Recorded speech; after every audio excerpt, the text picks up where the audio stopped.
Bloomberg Audio Studios. Podcasts, radio, news. Charles Evans, former Chicago Fed president, I'm so pleased to say, joining us now. Charles, thank you so much for being here. I want to start with really the debate that we've been having on the show this morning, which is the Fed behind the curve or ahead of the curve if they cut rates in September? Well, good morning. That is a great question. And, I think the Fed is in an okay place right now. I think that they have spent a lot of their time indicating that they need confidence that inflation is going to be on a sustainable path to get to 2% inflation. And I think that's a stiff performance bar. I think back in January, they were nervous that so many people thought that many rate cuts were ahead, and then the inflation path in the first quarter was bumpy. But they appear to be much better. The last press conference, Jay Powell indicated that inflation progress was welcome.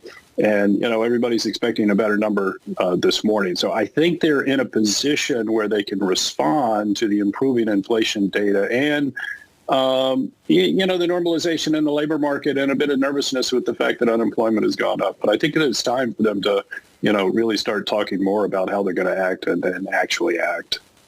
Charles, you have the luxury right now of not actually having to represent the Federal Reserve, and you could talk about what your impression is of market positioning. So let's go there. The fact that the market has pretty much full confidence that the Fed is going to cut at least 3 times, probably 4 times this year, 100 basis points of rate cuts. We were speaking earlier with Justin Cole, who basically was saying, why? There is no sign that they should be cutting rates given the fact that the economy still is strong and the labor market hasn't turned over.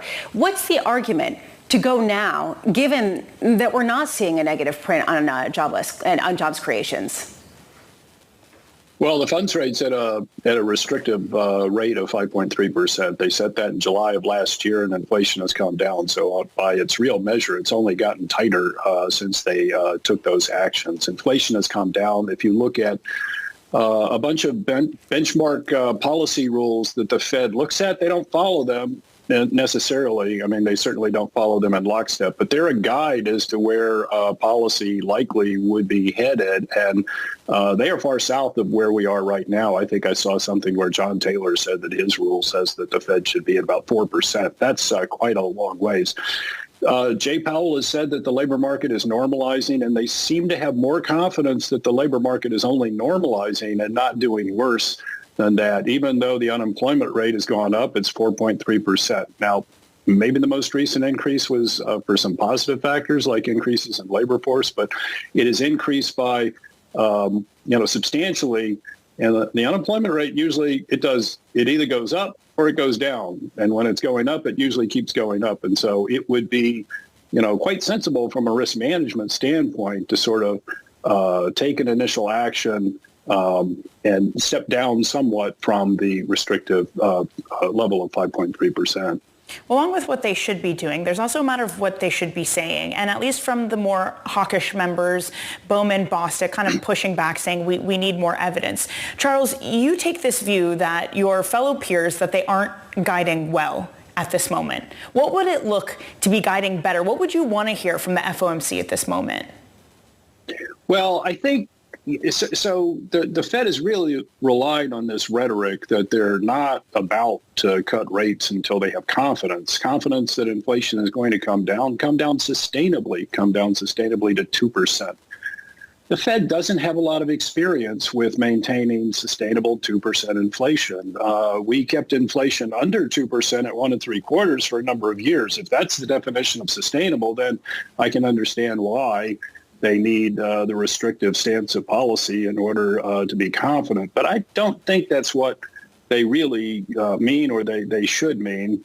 And I think that the increase in the unemployment rate has got to make you a little bit nervous. At 5.3%, the Fed doesn't have a lot of history of being able to, they don't have any history of being able to cut the funds rate at a measured pace in these 25 basis point increments on a quarterly pace that the SEPs have. What you have more likely at a peak funds rate like this is January 2001, where all of a sudden they realized they needed to be nimble and cut by 100 basis points within 2 weeks.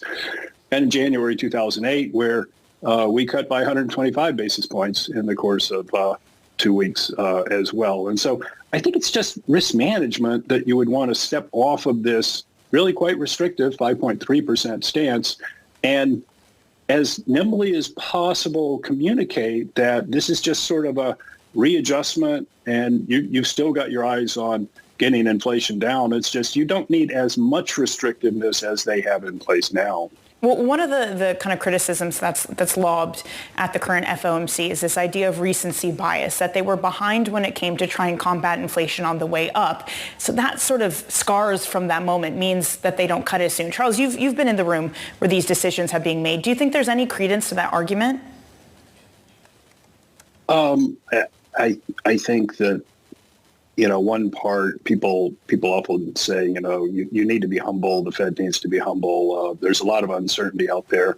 I think part of humility is being embarrassed when things didn't go the way that you thought they did. And so when inflation went up to 7% on the PCE, and I was part of this in the committee, and I was saying this looks like it's transitory. It's not going to last. It's not. It was persistent. It was very persistent, but it has come down. It has come down without unemployment going up.